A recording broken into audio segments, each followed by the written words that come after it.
Hello dear student, आप सभी का हमारे यूट्यूब चैनल पे एक बार फिर से बहुत बहुत स्वागत है। तो यहाँ पे हमने आज जेनेटिक्स का क्विज कर लिया और आज के इस सेशन में हम जेनेटिक्स का 50 क्वेश्चन लेके आए हैं।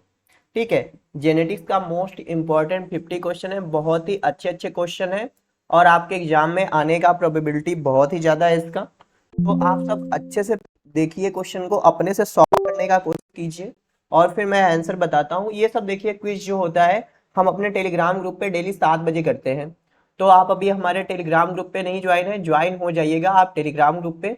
हमारा देखिए बॉटनी सीयूईटी के लिए, बॉटनी हो गया सीयूईटी के लिए, असिस्टेंट प्रोफेसर के लिए कोर्स चलता है।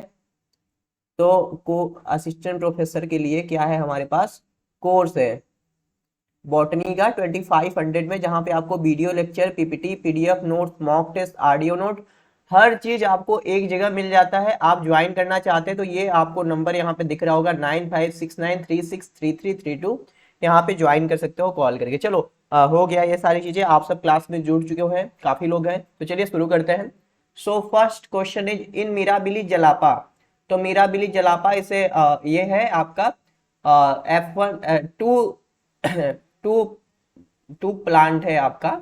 पिंक फ्लावर है, क्रॉस कर रहा है, टू पिंक फ्लावर क्रॉस कर रहा है। F2 जनरेशन में क्या हो रहा है, 40 रेड मिल रहा है, 80 पिंक मिल रहा है और 40 व्हाइट मिल रहा है। तो ये देखो क्या है, मिराबिली जलापा 1908 में कार्ल कोरेस ने इसके ऊपर इनकम्प्लीट डोमिनेंस का खोज किया था। उन्होंने बताया था कि जब हम क्रॉस कराते हैं पेरेंट्स का, तो जब रेड क्रॉस होता है, रेड का क्रॉस व्हाइट के साथ होता है तो F1 में रेड नहीं आता, F1 में इंटरमिक्स कैरेक्टर पिंक बन जाता है। यहाँ पे जीनोटिपिक और फिनोटिपिक रेशियो कितना होता है, 1:2:1। तो ये क्या है, इनकम्प्लीट डोमिनेंस का एग्जाम्पल है। डुप्लीकेट जीन दूसरा होता है 15:1, वहां पे रेशियो होता है। लिथल जीन का रेशियो 2:1 होता है। ईपी स्टेटिस में रिसेसिव का होता है 9:3:4 और डोमिनेंट ईपी स्टेटिस का होता है 12:3:1। तो ये चीजें आपको याद रखना है। अगला क्वेश्चन चलते हैं। When yellow mouse was cross to another yellow mouse, एक एलो माउस है उसको दूसरे एलो माउस के साथ क्रॉस कर रहे हो, capital Y small Y, capital Y small Y. The F1 generation produce yellow and brown black mice in ratio 2:1। The yellow mice are never homozygous. तो कभी भी कह रहा है ऐसा कभी नहीं आता। ऐसा किस लिए नहीं आता, क्योंकि ये कैपिटल वाई जीन होता है, अकेला रहता है तो कोट कलर बनाता है। लेकिन अगर ये डोमिनेंस फॉर्म में आ जाए तो ये डेथ कॉज करा जाता है, जो चूहा बेचारा मर जाता है। तो yellow mice are not very suitable to live. ठीक है, तो यही होगा, एलोमाइस मर जाएगा। ये लीथल जीन का कॉन्सेप्ट है प्लियोटॉपी का। किसने स्टडी किया था, क्यूनॉट ने स्टडी किया था, क्यूनॉट ने इसका स्टडी किया था। और प्लांट में स्टडी किए थे इसका किस कौन, ई बार स्टडी किए थे। तो ये प्लियोट्रॉपी है। प्लियोट्रॉपी का मतलब होता है एक सिंगल जीन रहता है जो क्या करता है, मल्टीपल फिनोटाइप को कंट्रोल करता है, मल्टीपल फिनोटाइप को कंट्रोल करता है। चलो आगे चलते हैं। A P plant, P with white flower, एक पी है जिसका व्हाइट फ्लावर है, क्रॉस कर रहा है another P with also white flower. ठीक है, when sulphate they the F2 generation produce purple and white flower in ratio 9:7। तो देखो 9:7 का रेशियो पूछ रहा है, तो ये कम्प्लीमेंट्री फैक्टर का है। यहाँ पे कैपिटल सी और कैपिटल पी जीन आते हैं, तब वो पार्टिकुलर एंजाइम बनता है जो पर्पल कलर प्रोवाइड करता है। तो ये कम्प्लीमेंट्री का रेशियो भाई, it is a complementary factor, हमने आपको बताया अच्छे से। Which of the following does not belong to the Hardy Weinberg principle. तो हार्डी वीनबर्ग प्रिंसिपल क्या करता है कि भैया जीन पूल में जो होता है हमेशा एलील फ्रीक्वेंसी जो होती है फिक्स रहती है। ठीक है, वहां पे कोई भी अगर रैंडम मैटिंग हो रहा है, कोई भी म्यूटेशन नहीं हो रहा है, क्या हो रहा है वहां पे, जीन फ्लो नहीं हो रहा है कोई भी, तो वहां पे वो हार्डी वीनबर्ग इक्विलिब्रियम रहता है। P square plus q square plus 2 PQ is equal to 1 होता है हमेशा इसका वैल्यू। तो ऐसे रहते हैं। तो क्या करा है भैया, frequency remain fix through the generation, frequency जो होती है एलील की फिक्स होती है। अलजेब्रिक इक्वेशन हमने बताया ये है। आपका जीन पूल रहता है कांस्टेंट रहता है, लेकिन एलील फ्रीक्वेंसी जो होता है वेरी नहीं करता, ये फिक्स रहता है। तो ये गलत है, यानी कि यही आपका राइट आंसर। इससे न्यूमेरिकल है, हम कल देखेंगे क्विज में, और कल आपसे न्यूमेरिकल में डिस्कशन करूंगा यहीं पे। The notation P and Q in the Hardy Weinberg equation. तो P जो होता है आपका, देखो ये क्या होता है, ये होता है आपका डोमिनेंस के लिए और ये होता है रिसेसिव के लिए। तो कैपिटल ए के लिए P रहता है और Q रहता है स्मॉल a के लिए। तो फ्रीक्वेंसी ऑफ एलील कैपिटल है एंड स्मॉल है, ये होगा। अगला क्वेश्चन है, as you know shell coiling in snail is known as the maternal effect. तो इसे क्या बोलते हैं, maternal effect. So shell coiling in snail control by, तो देखो सेल क्वाइलिंग जो होता है स्नेल में ना, यहाँ पे देखो न्यूक्लियस होता है, यहाँ पे माइटोकांड्रिया होता है। तो सेल क्वाइलिंग को कंट्रोल करने के लिए न्यूक्लियस एक प्रोटीन बनाता है जिसका नाम होता है डेक्स्ट्रल प्रोटीन, ठीक है। तो ये न्यूक्लियस ही कंट्रोल करता है सेल की क्वाइलिंग को, तो इसे मैटरनल इफेक्ट बोलते हैं। याद रखना इसको, मैटरनल इनहेरिटेंस नहीं, इसको मैटरनल इफेक्ट बोलते हैं। और ये न्यूक्लियर जीन के द्वारा कंट्रोल किया जाता है। ये जो डेक्स्ट्रल प्रोटीन बन रहा है यही ट्रांसफर होता है, जहां जाता है उसको क्या करा देता है, डेक्स्ट्रल फॉर्म में करवा देता है। तो डेक्स्ट्रल प्रोटीन का रोल होता है, जीनोटाइप का उतना रोल नहीं होता।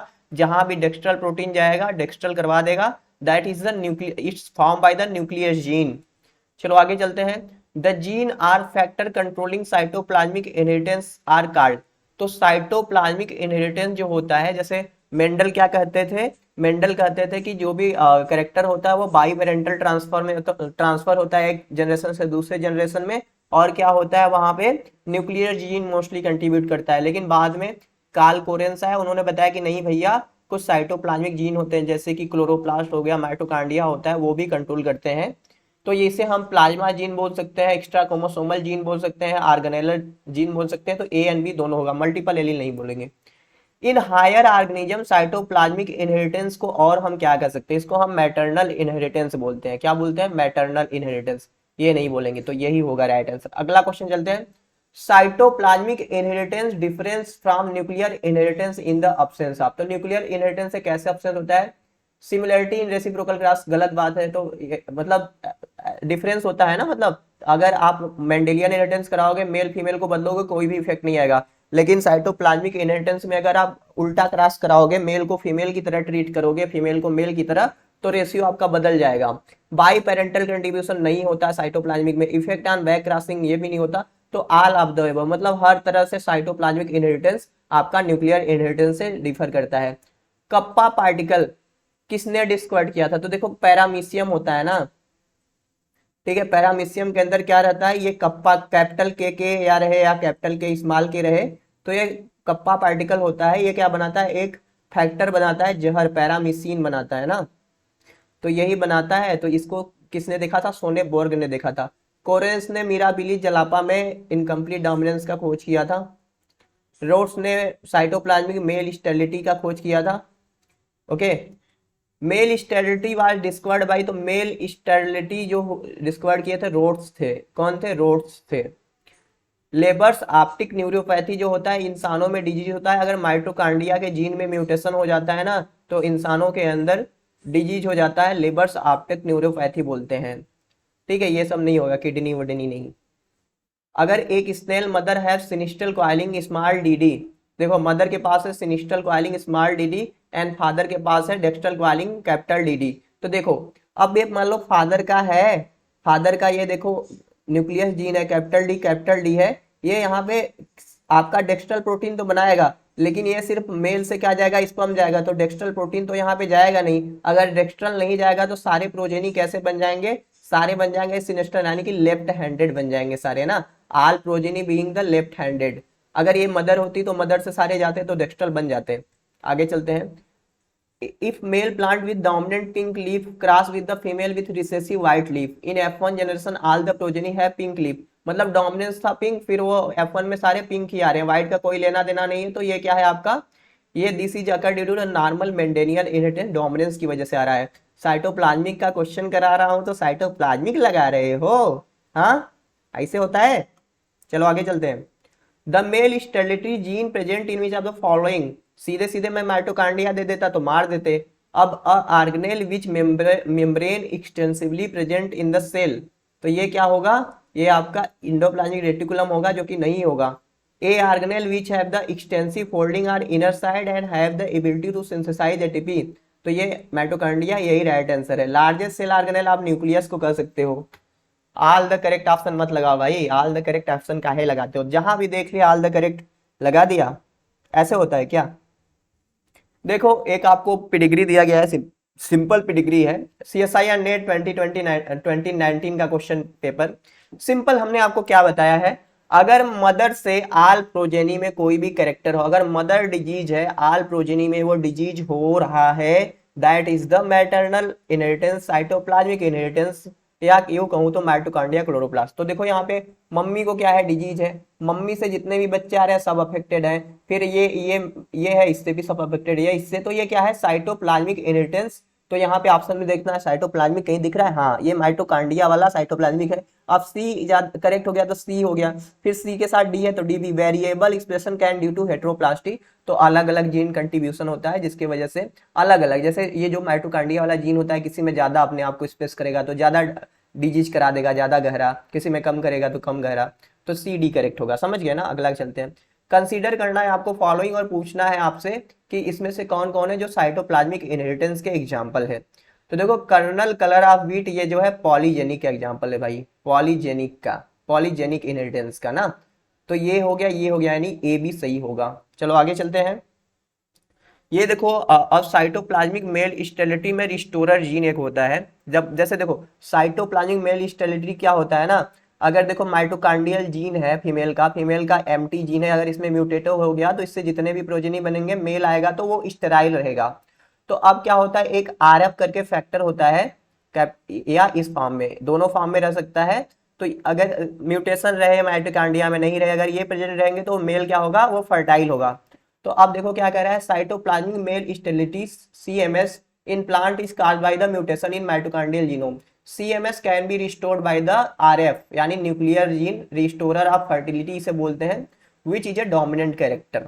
अब देखो ये कह रहा है क्रॉस कराना है भाई, किसका किसका क्रॉस कराना है, इसका इसका क्रॉस कराना है, तो क्या होगा आपका, तो जब आप इसका इसका क्रॉस कराओगे तो सिंपल आप देखो ना, सिंपल क्या है ये आपका, देख रहे हो कैसे बनेंगे आपके, बनेंगे ये आएगा आपका इधर से कैपिटल आर एफ ऐसे करा दो ना, सिंपली कैपिटल आर एफ ऐसे करो, इधर स्मॉल आर एफ, फिर इधर कैपिटल आर एफ, ठीक, सही लिख रहा हूँ ना, फिर आप कर दो स्मॉल आर एफ। जब आप कराओगे तो आप देखोगे आधे के पास आएगा ये वाला और आधे के पास रहेगा ऐसे करके, तो 50% जो होंगे वो फर्टाइल रहेंगे और 50% क्या रहेंगे, स्टेराइल रहेंगे। ये सही हो गया आपका, क्लास में मैंने अच्छे से बताया है।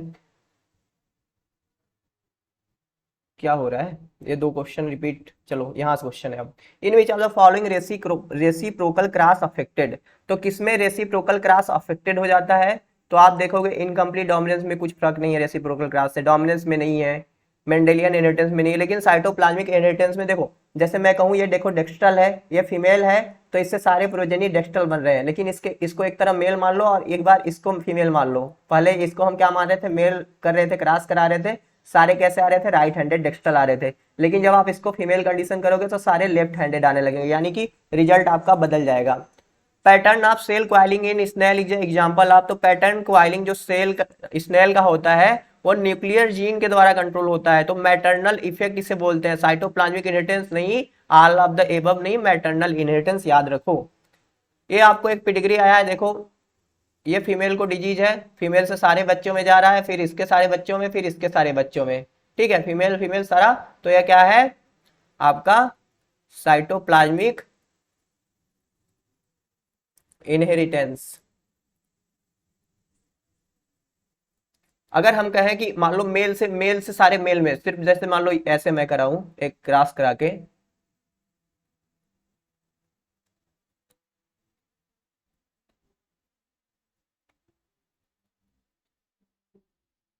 ये कैसा है, ये वाई लिंक्ड का इनहेरिटेंस है जो मेल के थ्रू होके जा रहा है, अगर एक मेल में है तो सारे मेल में होगा। असर्शन रीजन का क्वेश्चन आ गया है, एकदम आराम से करते हैं, कल का ये क्वेश्चन है, तो है क्वेश्चन आपका, induce mutation are exploited in the plant breeding in induce mutation, तो भाई सही बात है, इंड्यूसिव म्यूटेशन क्या करते हैं, एक्स रेज हो गया, गामा रेज हो गया, यूवी रेज, ये सब यूज करके क्या करते हैं हम प्लांट ब्रीडिंग में यूज करते हैं ना, तो ये बात सही है। Mutation are the only reason for variation in living, नहीं भाई, रिकॉम्बिनेशन हो गया, क्रॉसिंग ओवर हो गया, और बहुत सारी चीजें हो गया, इंडिपेंडेंट असॉर्टमेंट हो गया, इसके वजह से भी आता है वेरिएशन, तो ये गलत है, यानी कि assertion is true reason is false, तो assertion is true reason is false, ये आ गया। अगला क्वेश्चन है, chromosome undergo segregation and independent assortment, बिल्कुल सही बात है, क्रोमोसोम जो होते हैं सेग्रीगेट होते हैं, इंडिपेंडेंट असॉर्टमेंट होता है जब सेल डिवाइड करता है, तो ये सही बात है। During mitosis there number is reduce to half, mitosis में हाफ नहीं होता, जब हमारा मियोसिस 1 होता है तब हाफ होता है, तो ये गलत है। समझ रहे हो ना क्यों गलत है? माइटोसिस में बराबर बराबर रहता है, वो होता है equational division. Mitosis is a equational division but meiosis is a reductional division. Got it? तो assertion is true, reason is false. अगला चलते हैं। In sickle cell anaemia the point mutation is called transversion. बिल्कुल सही बात है। Sickle cell anaemia जो होता है आपका, वहां पे अमीनो एसिड चेंज होता है और आरबीसी आपका सिकल सेप्ड हो जाता है। ये प्लीरोट्रॉपी का भी अच्छा एग्जांपल है और ये ऑटोसोमल रिसेसिव डिजीज है। तो ट्रांसवर्जन होता है, यहाँ पे क्या होता है, एडेनिन रिप्लेस हो जाता है थायमिन से। नहीं भाई, वहां पे वैलिन और ग्लूटामिक एसिड रिप्लेस होते हैं एक दूसरे से ना। तो ये गलत हो गया, यानी असर statement 1 is true, statement 2 is false. Thalassaemia and sickle cell anaemia, thalassaemia and sickle cell anaemia are caused due to the problem in globule molecule synthesis. Select the correct statement. तो देखो सिकल सेल एनीमिया में जो होता है defective globin chain बनता है, और thalassaemia में क्या होता है, ग्लोबिन मॉलिक्यूल का नंबर ही कम बनता है। तो देखो सिकल सेल एनीमिया को आप कहोगे क्वालिटेटिव डिजीज है और थैलेसेमिया क्या है, क्वांटिटेटिव डिजीज है। ठीक है, बोथ आर क्वालिटेटिव डिफेक्ट नहीं। Sickle cell anaemia is a qualitative disease and thalassaemia is a quantitative disease. यहाँ पे अमाउंट की बात कर रहे हैं, यहाँ पे क्वालिटी की बात कर रहे हैं, तो C will be the correct answer here. Aneuploidy is due to the non disjunction of homologous chromosome. तो हाँ, हम कह सकते हैं कि भैया जब सेल डिवाइड कर रहा था तो क्रोमोसोम को आधा आधा जाना था, तो हुआ क्या कि एक तरफ ही सारे क्रोमोसोम चले गए। ओके, सही है, असर्शन हम सही करते हैं। Disjunction of homologous chromosome occur during anaphase second. अरे नहीं भाई, डिसजंक्शन क्या होता है, एनाफेज फर्स्ट में होता है ना, जब आधे क्रोमोसोम इधर चले जाते हैं आधे क्रोमोसोम इधर। तो एनाफेज सेकंड में तो स्प्लिटिंग ऑफ सेंट्रोमियर होता है, क्रोमोसोम का बंटवारा आधा आधा तो एनाफेज फर्स्ट में होता है। तो assertion is true, reason is क्या हो जाएगा, फॉल्स हो जाएगा ना। Strong linkage allow the variation to come in the population. तो भैया स्ट्रॉन्ग लिंकेज रहेगा तो पेरेंटल टाइप का कॉम्बिनेशन ज्यादा बनेगा, तो वेरिएशन कहाँ से लाओगे? अरे भाई, जब एक क्रोमोसोम है आपका, इस पे पास पास जीन है, तो एक साथ ही एक पीढ़ी में से दूसरी पीढ़ी में जाएंगे, यहाँ जाएंगे, तो वेरिएशन कहाँ, सब तो एक ही जैसे रहेंगे ना, वेरिएशन नहीं आएगा। स्लो लिंकेज या लो लिंकेज वेरिएशन लाएगा, हाई रिकॉम्बिनेशन आपको वेरिएशन लाएगा, लेकिन स्ट्रॉन्ग लिंकेज वेरिएशन नहीं लाएगा। तो ये फॉल्स हो गया ना। Linkage does not maintain parental gene combination. अरे भैया अभी हम आपको बता यही रहे हैं ना कि लिंकेज के थ्रू पेरेंटल कम्बिनेशन ज्यादा बनते हैं। तो असर्शन और रीजन क्या हो जाएंगे, दोनों आपके फॉल्स हो जाएंगे। Got it? चलो अगला क्वेश्चन चलते हैं। एक बॉय है, कलर ब्लाइंड है। क्या है? Boy is colour blind. चलो आराम से करते हैं। बॉय है, कलर ब्लाइंड है, ऐसे है, क्या कर रहा है, in his two sister one is colour blind and one is carrier. Two sister है उसके पास, एक कलर ब्लाइंड है और एक कैसा है, एक है कैरियर। ऐसी सिस्टर है इसके पास। Then who is colour blind in his family. तो उसके पास क्या रहेगा, मतलब फादर है, ग्रैंडफादर, मदर है, मदर है। अगर मैं मदर को कलर ब्लाइंड बना दूं, मदर को कलर ब्लाइंड ओनली कर दूं, तो क्या रहेगा, मदर कलर ब्लाइंड रहेगी तो ठीक है, मदर कलर ब्लाइंड रहेगी तो ये बन सकते हैं। लेकिन अगर मैं फादर को कलर ब्लाइंड कर दूं, ऐसे कर दूं कलर ब्लाइंड, तो कैसा आएगा कैरेक्टर आपका, ये नॉर्मल रहेगा। तो इसमें क्या रहेगा, मदर ही कलर ब्लाइंड होनी चाहिए। मदर जब कलर ब्लाइंड रहेगी तो मदर कलर ब्लाइंड रहेगी तो पापा को ही कलर ब्लाइंड। तो क्या कहूँ, then who is colour blind in his family. Father को कलर ब्लाइंड ले ले, ठीक है, फादर ये है हमारे, हमारे नहीं बच्चों के। तो फिर अगर ये हम करेक्टर यहाँ से ले रहे हैं तो यहाँ से जा रहे हैं, दोनों देखो क्या कर रहा है। एक मिनट, एक मिनट, मैं जस्ट बैक आया।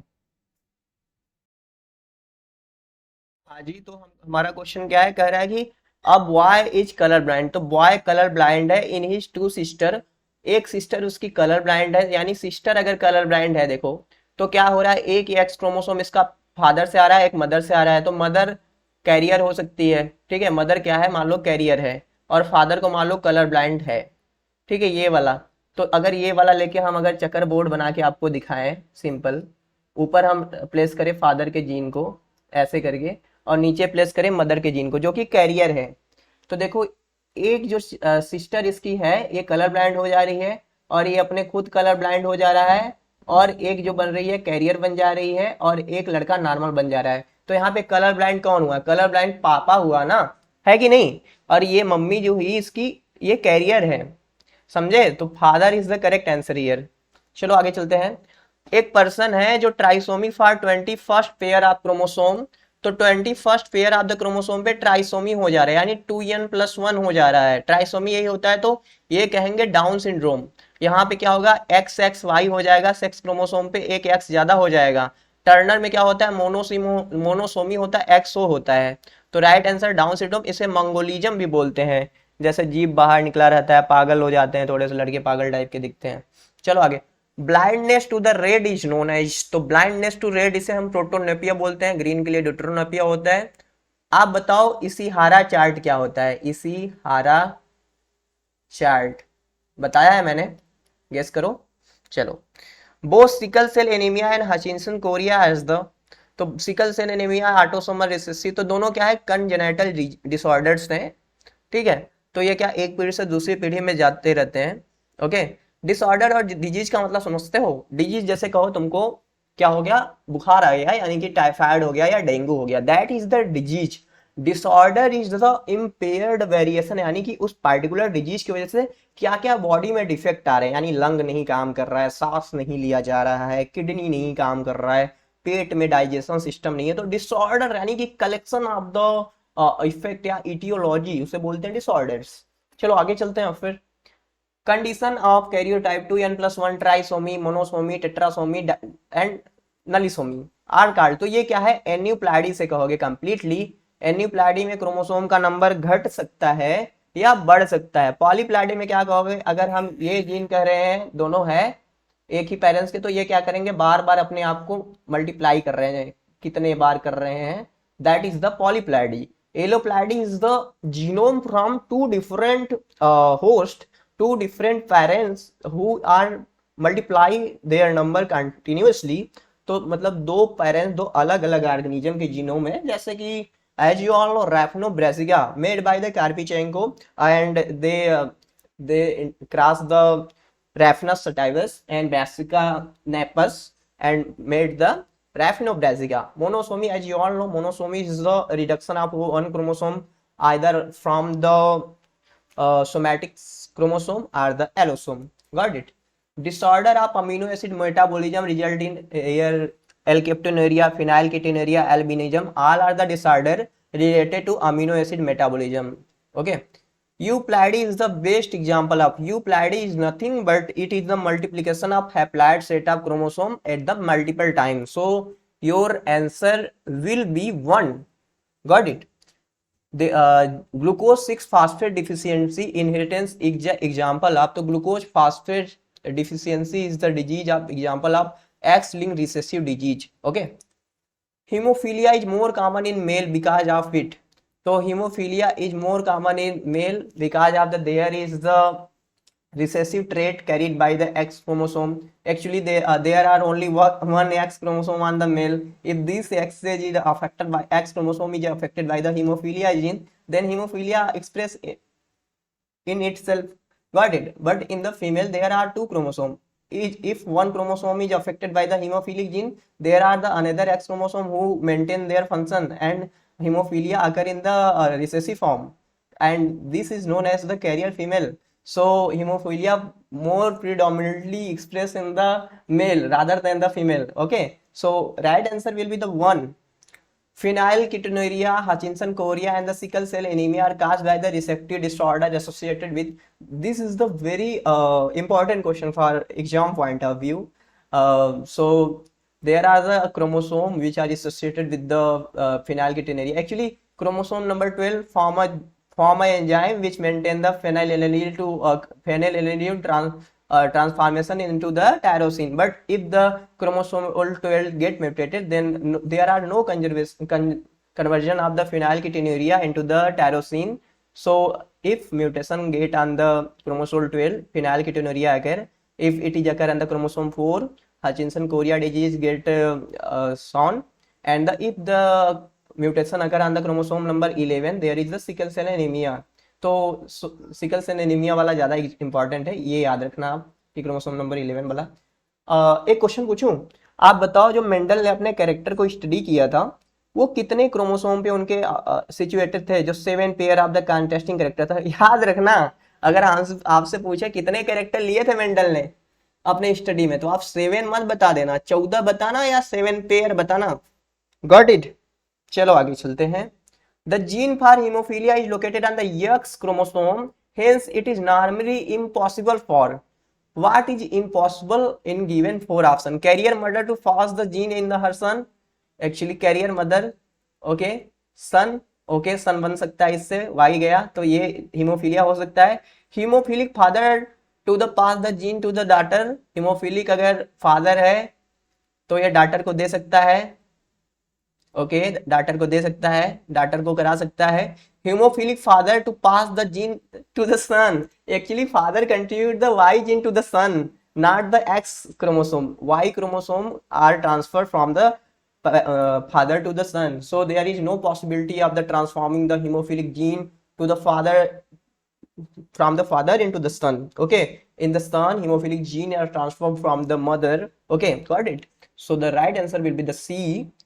The next question is the hereditary disease in which of the urine of a person turn black on the exposure to the air due to the presence of homogenistic acid. Actually there are the acid known as the homogenistic acid which are react with the moisture in the air and turn black, and this disease known as the alkaptonuria disease. Okay, the monosomic condition in human being depicted as the X0 is referred to as, if there is a condition known as the X0 disease and this is known as the monosomic disease, so Turner syndrome will be the correct answer here. Okay, got it. Select the incorrect statement. Need 2090. Male fruit fly is heterogamete. Male fruit fly is heterogametic. Okay. In male grasshopper, there are 50% of sperm have no sex chromosome. Actually, X0 type of the sex determination. If the zero type chromosome get fertilized with the female egg, then there are the male drone are produced. In domesticated fowls, sex of progeny depend on the type of sperm rather than type of egg. Just opposite. Actually, there are the female heterozygosity are seen in the birds. Actually, ZW is from the birds. So determination of sex is mainly depend on the bird, female birds, female. Okay, actually on the egg. So the next question is okay, the end. So guys हमने यहाँ पे बहुत सारा question देख लिया है genetics का, और उम्मीद करता हूँ कि आप सबको पसंद भी आया होगा डिस्कशन। थोड़ा थोड़ा असेंट में लाने की कोशिश करता हूँ, थोड़ा इंग्लिश इंग्लिश तो समझ में तो आता ही होगा, मुझको मैं बोलता हूँ ना समझ में आता है, तो मुझे पता है अगर मैं बोल के मैं समझ ले रहा हूँ तो आपको भी समझ में आती होगी बातें मेरी, है कि नहीं। तो चलो क्विज का टाइम भी हो गया है 6:50, 10 मिनट में क्विज ऑन करते हैं, क्विज करते हैं, फिर ये आप एक्सप्लेनेशन वीडियो देखना 7:30 बजे। Okay, thank you so much for watching this video.